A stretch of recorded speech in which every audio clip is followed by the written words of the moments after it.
Greetings, everyone. This is Payman Lozzi, your host, your friend, your coach. Today, for I don't know what episode number it is, probably in the 380s. I have a very good friend and special guest, Marc Overton from the UK. He's actually one of the alumni and graduates of the August Profit Podcast Academy. We connected. He has an incredible story.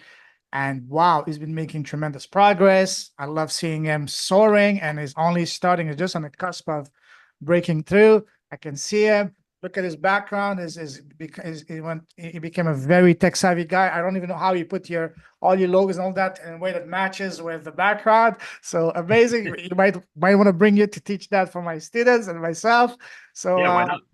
absolutely. So in a nutshell, you do a lot of things, but the one thing that stands out is that you are your health man, wingman, and you're a lifestyle expert. So we have a lot to cover. But anyways, welcome to the show, my brother. Thank you so much for the introduction, Payman. It's a pleasure to be here. It really is. Pleasure's all mine. Pleasure's all mine. So we're gonna talk about your business, your impact, and all that good stuff. But first and foremost, tell us for people who don't know you, who's Marc as a person, as a man, as a human being? I love it. Straight into the deep end. Absolutely.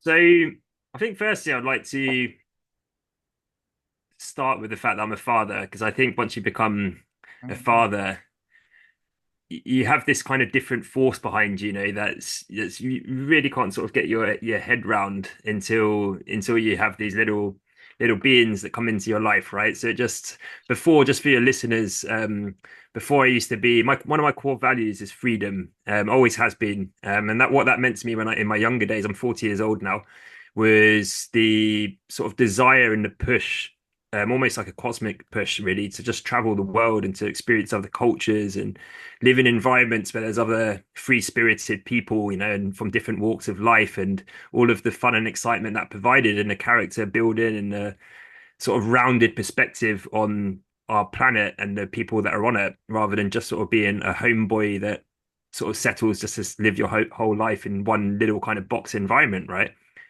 And I certainly did that. I went off in my 20s I backpacked the world first as a backpacker when I was 19. Then I did university, always just hoping to get back out as soon as possible. I worked on cruise ships. I ended up going on a one-way ticket to Thailand and starting a really fabulous career in luxury hospitality. At the time, I was working on these really fantastic resorts. The brand was called Anantara, if you know it, if you're based in Southeast Asia, but they're international now. So I had a really, really fabulous career as an expat. Took me, mainly to Thailand and Bali. I was overseas for 15 years. Returned in 2019 with two young kids and a French wife that I met in Phuket in Thailand.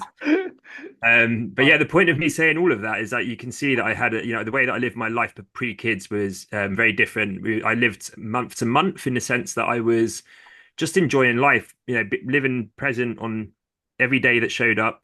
I was enjoying the circadian rhythm of the beautiful tropical sunsets. And yeah, just having a really, really wonderful sort of like life experience, but not giving necessarily too much thought in terms of what I was going to be doing later on in life. I just kind of felt I had this kind of back in, that you can't really put words on, that you just know that everything's going to work out. And that's kind of always how I've lived. I've been quite risky in terms of the decisions that I've made, guided by intuition and where I felt like I needed to be. But when these two youngsters came along, my son is 5 and my daughter's 7 now. Obviously things change. I felt the that responsibility land, which was not a bad thing. And during my 30s up until where I am now, of course, I've matured and things have happened organically over the time. But I have a very different outlook on what's important to me right now than I did 10 years ago. Put it that way.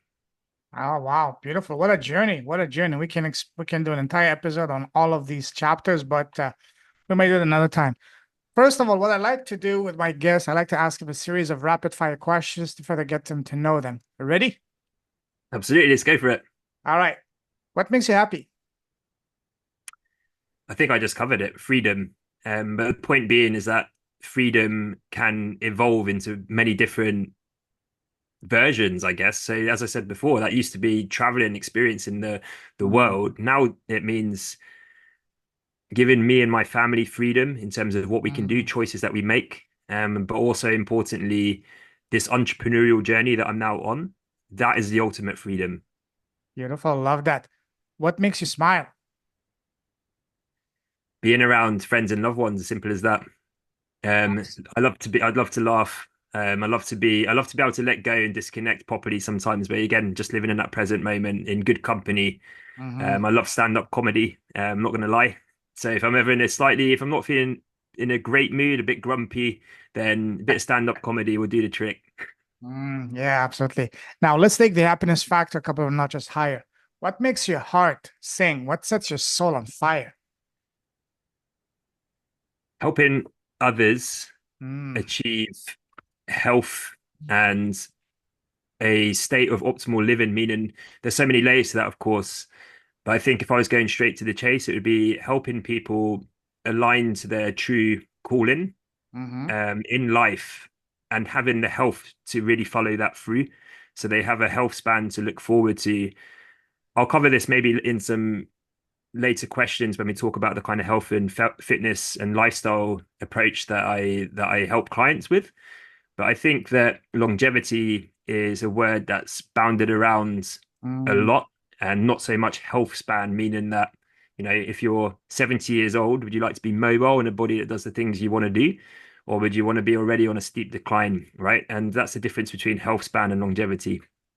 absolutely. Love that. Now, on the other side of the spectrum, what makes you sad and angry? I think n- through nobody's fault, just environments that we might have been born into or countries that we've been born into, there's almost that kind of unfairness to a certain point, in privileges that some of us have and others don't, and the restrictions that can put on people to actually really have that same chance to be able to chase dreams and whatever that might look like. Mhm. Yeah, absolutely. I'm with you on that. What scares you? It's a good question. I can feel myself going inside right now and thinking what that might be. I think if I'm being totally transparent, that kind of any parent will say the same to you, right? As soon as you have kids, mortality becomes a real thing that you start to pay attention to, both on yourself and then, God forbid, the protection and that just that unconditional love that you have for your children, that you just want them to grow, evolve, and turn into amazing adults and just have a really long, healthy, and fruitful life. And anything aside of that is extremely scary to comprehend, of course. Absolutely, absolutely. What would you say is your number one personal superpower?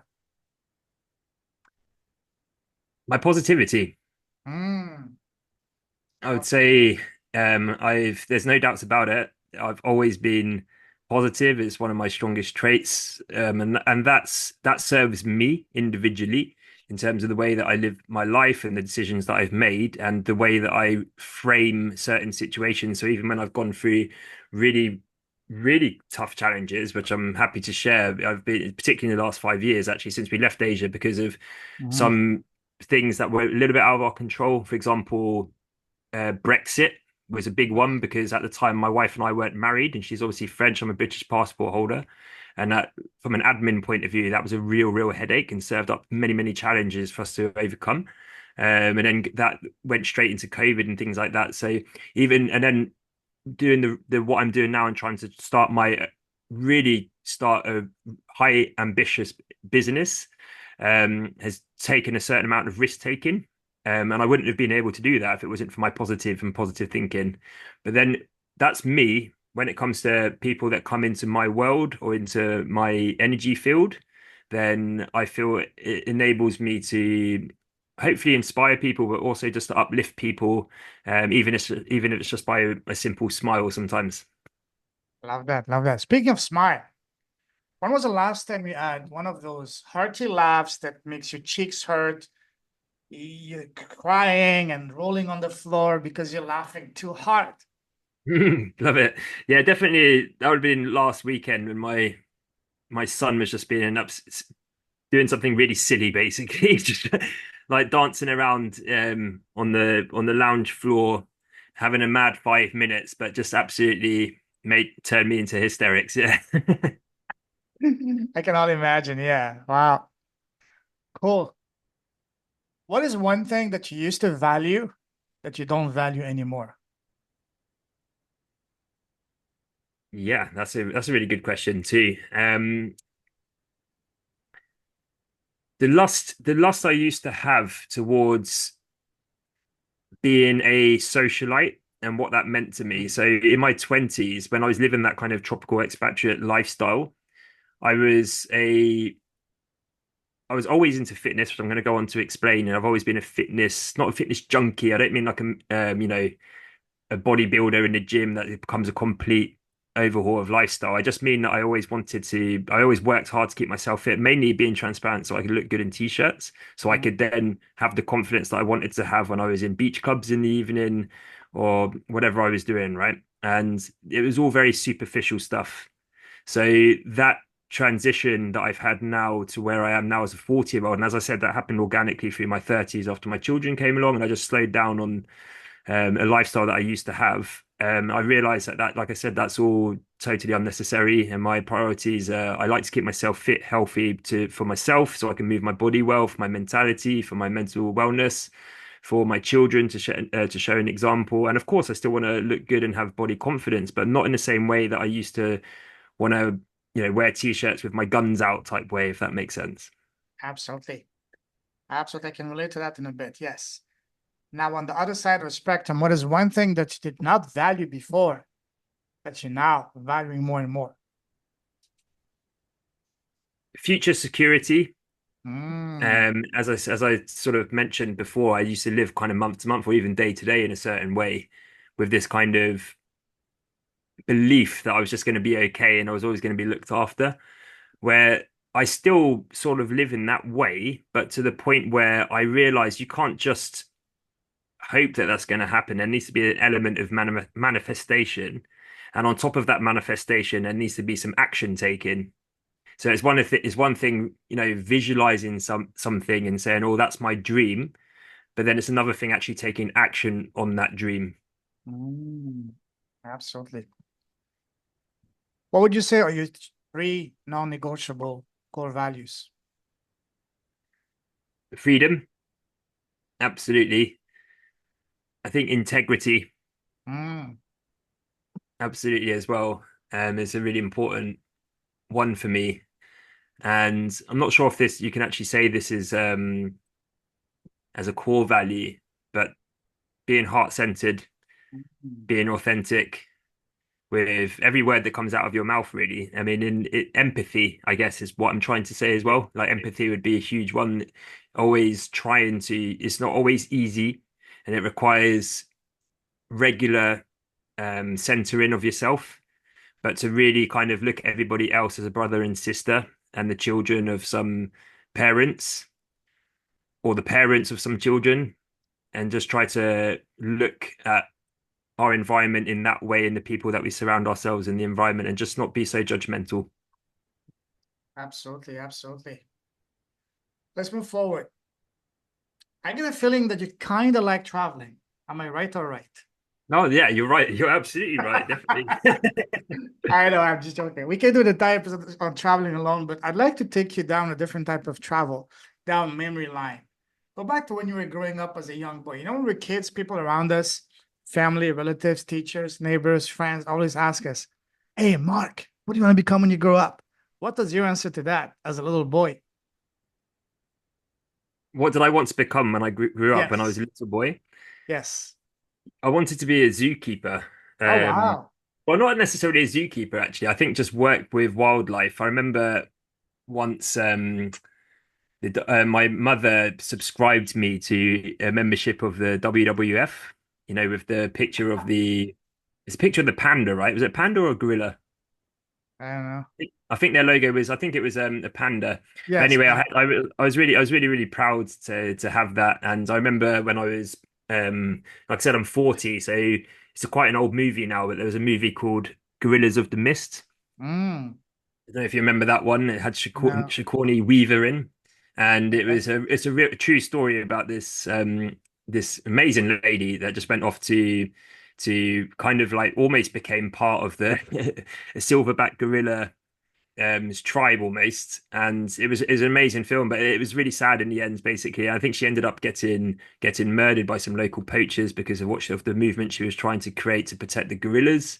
And yeah, as a little boy, that just that went straight to my core deep down, and I was just like, this is what I want to do. I want to do something to do with wildlife.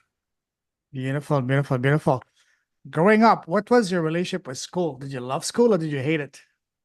Now, this is a good one because I think the answer to this is like I love school in the sense that I loved the camaraderie that it presented. I loved the learning curves and Hmm.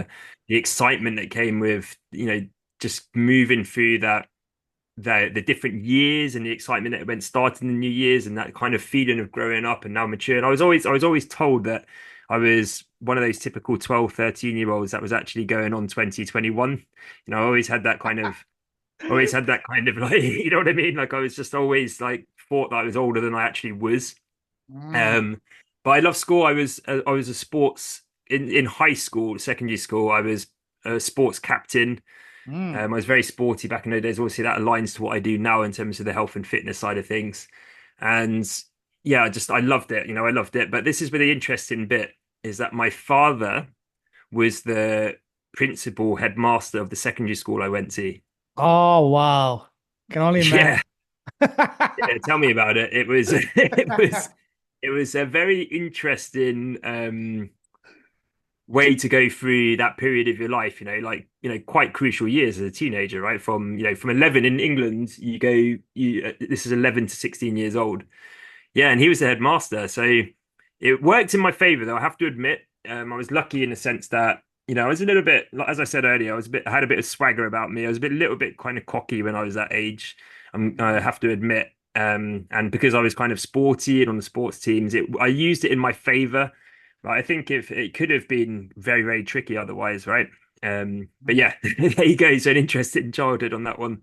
That's awesome. That could be an amazing topic for a book, you know? Yeah. Yeah, yeah, definitely. Because it wasn't, believe me, it would have been difficult for my dad too, not only for me. Oh Because yeah. as I said, I was quite a little character and I didn't always make good decisions by what you should be doing, setting an example when, especially when you get to the older years, 15 and 16, I was kind of doing quite a lot of things I shouldn't have been doing behind the scenes, right? So I think my dad was aware of that and he used to kind of give me these like little warnings like to try and make sure that it didn't become like a public issue like because that would have been challenging for him in his own staff room, right? Absolutely. Wow. So you mentioned sports, but other than sports, what were your other favorite subjects in school? Yeah, definitely. So sport would have been the main one. I'd also like drama. I liked drama was towards the end of high school. I was never particularly great at it, but I must have been half okay because I sort of was given some parts to play in some of the Oh, school plays and things like that. And I found it quite exciting to be under the kind of stage lights and even the whole kind of process, not just being on stage, but the rehearsals and things that took place with that. So yeah, that was something else that I enjoyed. so that should really help you when it comes to actually you performing on your podcast, eventually on stages and speaking, eh? Yeah, do you know what? I was put forward to, I think this was when I was about 14. I was put forward to do an annual public speaking event, which was held provincially. So, like in the county of England I was in. So, one person from each school, let's say there was Mhm. about 15 schools or something, would be put forward to this public speaking event. And funnily enough, it's funny how things work out, bearing in mind what I do now in terms of the life coaching aspect of what I do on top of the health and fitness. And I was a high performance coach in the end of my career out in Asia as well. So a lot of it to do with mindset. The speech that I actually did was based on targets, and it was this whole kind of like shooting for goals. Mm. And yeah, I mean that was 14. That's something that I put together. And I was thinking about this over the summer. I'd love to be able to find that speech because I haven't seen it for a long time, and I bet it would be really, really. I'd find it fascinating to read back on. But yeah, the experience of just being on stage as a 14-year-old doing that type of speech, you know, hopefully that's something that I can forward to in my adult life in years to come. Absolutely. Was there any kind of roles that you preferred more than others? Do you mean like in theatre, in the Yes. theatre side of things? I played a Shakespeare play, which was a I kind knew it. I knew yeah. I had to say, well, the part I had was Julius Caesar, and it. and I really, Okay. I've always felt this really weird.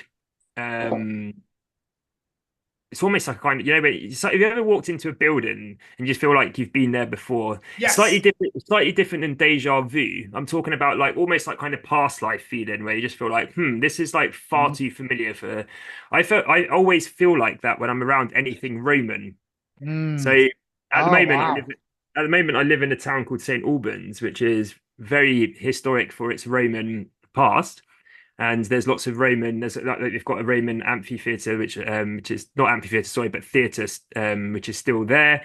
And then they've got a Roman park which has an old wall. When I went to Rome in Italy, I was just felt like I was in a second home. It was bizarre. So playing Julius Caesar in Shakespeare and actually having to get robed up and have the leaves put around my head and all, I just felt great. Did you play any villain roles? I played the Rocky Horror Monster Show where I had to wear the half a mask on my face, you know. Do you still have But pictures of those? yeah, I think so. I think if I reached out to my dad, he would be able to find some of them. And Awesome. Those would be gold. Seriously, yeah. Cool. Awesome. Awesome. Now, was there any topic in school that you couldn't stand? yeah, I was never into maths, that's for sure. Hmm. Surprise, surprise. And I only say surprise, surprise because I mean it's a bit of a generalization, but there's always that kind of like concept, isn't it? If somebody's a bit sporty and a bit into the kind of like the drama side of things, they're not necessarily into the mathematical side of things. Yeah. Apologies if any of your listeners are quite the complete opposite to that, but yeah, I struggled with maths, and I actually had to retake it because when I got through to the equivalent of taking the final exams, I Same didn't get here. what I needed. It was Yeah. the only one that I didn't get an A to C on. And I had to, when I went to college in England, we call it sixth form college, which is 16 to 18. When I went there, I actually had to make sure that I could do the other courses I wanted to do. I had to retake and I was horrified because I really thought by 16 I could forget maths. And I had to go and do it for a whole other year. But anyway, the good news is that I got my pass and yeah, Yeah. put it to bed. Absolutely. I can relate to that because I also had to retake statistics in grade 12. And in college, I had to retake accounting twice. Accounting put me to sleep. I'm not a detailed guy. Yeah, I'm a big picture guy. Come yeah, on. same, same. Awesome. Cool. Now, imagine we're in the same class and say grade 10, 11. What kind of student or guy were you back then? Were you like the quiet type, the shy type, the nerd type, the life of the party, the superstar? I kind of have an idea, but I want to hear it from you. Yeah, I definitely wasn't like the kind of the heart of the party, if you know what I mean. I was never a joker, if that makes sense. Hmm. I think we all had someone who you know at school that sort of took that crown, right? That was always sort of like making everybody laugh. And I Yeah. certainly wasn't that type, but yeah, I was definitely, as I said, I had a bit of swagger. I was a sports captain. Um, yeah, I was a bit of a, as I say, free spirit in school, and I think the teachers used to see that. But my intentions were always good, you know. Hmm. I was never manipulative, and I cared for other people. And I had a really, I always speak about this with my father. Actually, bearing in mind that he was the headmaster again, was one thing that I'm really appreciative about my upbringing is the fact that from a demographic point of view, on an environment point of view, I was really privileged in terms of how well rounded it was. And what I mean by that is the school that I went to was in technically in a sort of catchment area of council estates, right? So working class type estates is what I'm trying to say. And because my dad was a headmaster, we went to that school, but we didn't actually live in the catchment area. We lived actually a half an hour, good half an hour, 40-minute drive. Hmm. And where I grew up, where I actually lived, was more of a kind of, I don't really like to talk about classes, but you know, it's just to explain the story. It's more of a kind of middle class, upper class type environment in terms of that we were out in the countryside, bigger houses, private schools. So, you know, that kind of like whole area there had a totally different vibe from the area I went to school. And then at the weekends, I played rugby rugby union for a city called Winchester, which is where I was born. And again, the guys that I played rugby with, and this was from 7 years old right through till basically about 18 years old, Mhm. every weekend. The guys that I played rugby with, again, were all kind of like coming from families that were more middle upper class families. So I had this really, without, just by sort of almost like just the way things fall into place. I had during the week I was at school, and a lot of my friends were kind of from working class families and were from that demographic. But then at the weekends, I had the kind of opposite side of the spectrum. And what that enabled me from just I just became very, very well-rounded. So I spoke to everybody the same. There was no, I didn't, I wasn't a chameleon. I didn't need to be a Um, chameleon. I just stayed Mark always the same. But it just gave me gave me, I feel like a real advantage. And that was only backed up by obviously when I went away and traveled the world as well. mm, awesome, awesome. Now, when you were going to school, were you popular with the ladies? That's a great question as well. I would say so. Yeah, I was all right. I was doing okay. Cool, I was cool, doing cool. okay. It's hard. It's all relative, right? It's all Yeah, relative. we can always I do didn't better, right? But yeah, I would say that I was doing okay throughout my sort of like childhood, teenagehood, Mm. and it was a big part of my life. Even when I was about 6, 7 years old, I was always proud to tell my parents that I had a girlfriend, and How old were you when you had your first girlfriend? well, probably even infant school. I would say that I was already saying people I had girlfriends, and the first time I had a kiss on the cheek, and the first time or gave a kiss on the cheek, and the first time I held hands in the park would have definitely been in around infant school. That's for sure. Wow. Good job, Casanova. Good job. Awesome, awesome. Now, do you remember what was your very first job and how much you get paid the first time you worked? Yeah, yeah, sure. It's a great question too. Very first job that I did was a dishwasher Oh, wow. in in a local golf club restaurant kitchen. And I Wow. was getting paid probably, I mean, back in those days, I can't even remember what the minimum wage was in England, but it was minimum wage. It was probably something like £3 an hour, something along those lines. And I was basically just attached to this industrial dishwasher and just putting trays of dirty plates through and then unloading them. It's super exciting, but still managed to have fun, and you meet some characters along the way, didn't you? Absolutely. Wow. Cool. Awesome. Now, let's move forward. There's a saying that says, change your story, change your life. And by story, I mean what we tell ourselves in our head all day long. So when you're at some of your lowest, darkest moments in your life, how did you change your story internally to change your reality externally? Yeah, this I sort of like trying to think of certain moments that come to light. I think I was pretty cruisy in a way right through my youth, even my 20s, even though there were some quite hairy moments in my 20s. As I said, even from a financial point of view, because I kind of like, even though I was doing quite well in my career, from the type of environment I got myself into with luxury hospitality, I was still living on a month-to-month basis because my lifestyle was expensive. The lifestyle I'd created was expensive. I was spending a lot of money going out and buying clothes to look good, but then also spending the money in restaurants and clubs and all the other bits and pieces that come with that, right? Um, but I think those sort of dark moments that I've faced have been more since the children came along and since we made that move away from Asia and came back facing some really big curveballs. And there's been so much introspection there. And put it this way, when I first came back, or when we first came back as a family, I had already been doing some high performance coaching at the back end of my career out there. So this was already the kind of the gateway to go into what I do now as a health and lifestyle and professional. Plus, I was like as I said earlier, an exercise all my life. But I didn't know what I was going to do at that moment, and all I knew is that I it was a really important moment in my life that I had to get right. I don't know if you've ever had that feeling. I was 35 at the time, and I just felt like I was at a major crossroads. And if I got it wrong, the decision making was wrong. It doesn't necessarily, it didn't, I didn't necessarily think that I was going to never be able to get back on track. But what I was aware of was that it might take me 3 or 4, even 5 years down the wrong road, which is time that I couldn't afford. I didn't want to sort of like still be trying to figure things out when I was in my 40s, right? And I knew at 35 that these next few years up until I'm 40, where I am today, were pinnacle to make sure that I'm, can really go on and not just like live my best life, but to make, as I said earlier, that really important thing to me, which is being aligned to my true calling. So I look back and I looked back at all of my life to date at that time and was like, okay, I've smashed it in many ways. I'll give you an example. When I backpacked as a 19-year-old, I loved Thailand. I went back as a 21-year-old on holiday towards the end of my studies at university with just one friend this time, not the three that I originally went backpacking with. We were on Koh Samui where we spent 3 weeks. And if you've ever been there, any of the listeners, I'm sure you'll agree it's just a magical place. Absolutely love it.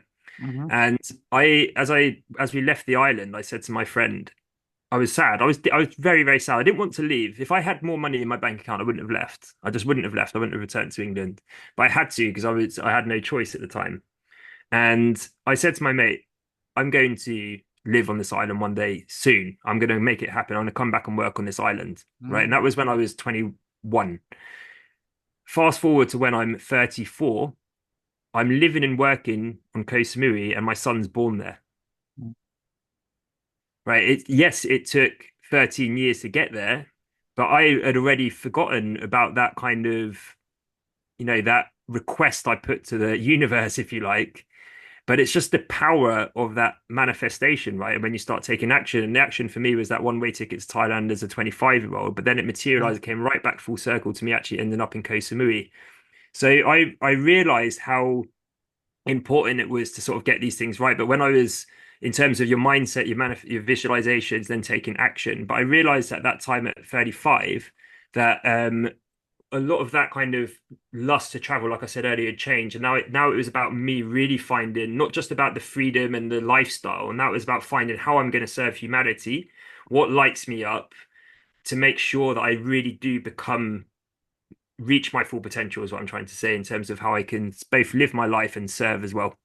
Hmm. Amazing. Love that.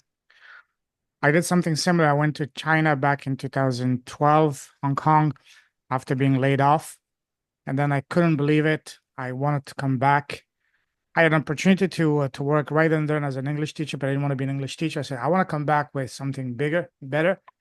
And then I went back to Canada, and it took me 3 years to come back. And then I had a job offer I couldn't refuse as a football coach, and I jumped on it, and the rest is history. So yes, once you have something in mind, you definitely have to come back. Yes, you work for it. You become obsessed with it.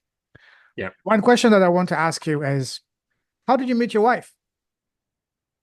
So we met in Phuket in Okay. Thailand, and we've got a wonderful story really, especially those. I mean, even to this day, because we've had so much transitions, in terms of what we've been through. We've been together for 13 years really now. I think when I'm 40, and I think we first met actually, funnily enough, when I was about 26, and then but we didn't actually get together and become an item until a few years later. But we were both in that kind of expatriate scene in Phuket. So we would show up at the same parties from time to time, and we'd never really been properly introduced. But the first time I got introduced to her was actually her father, French father, who still lives in Phuket now, and he had a few businesses in China, and he based himself in Phuket. And I was working at a yacht marina, managing this kind of yacht marina restaurant. That was my very first job in Thailand, and he had a boat that he had moored up there, like a little power boat. And then one day he just came in and yeah, I'd become quite friendly with him because he was French and he's quite charismatic, and I was the restaurant manager, basically the face of the place. So I just used to have good chats with all the customers that came in. And I got to know him quite well over a period of a few months. One day he came in and he ordered his standard cider from draft cider, and there was this absolutely drop dead gorgeous blonde French girl with him. Time she was about 20 years old. And I'm talking, just to that moment when you just look and just go, oh my goodness, this is incredible. Mm-hmm. And but it was her, it's his daughter. So Oh, I was just kind of I was just kind of like flapping around. But anyway, when he came to pay the bill at the end, he actually wrote her number on a napkin and gave it to me and said, call my daughter. She thinks she's got beautiful eyes. wow. There you That's go. amazing. from the first moment, I had the father's approval, so I knew I was onto something. You're ready. Yeah. Wow. So how did you know? So, and then started the game of, what do you call it? Courting and all that. When or what made you realize, hey, among all of this women here, she's the one? Was I that mean, it say, was was that something, a specific moment, or was it something gradual as you get to know her better? Mary, you realize, oh wow, she's the one. yeah, the story gets better because even after that, even after that that initial story I just told you, we still that didn't materialize. Okay, for whatever reason at the time, it just didn't materialize.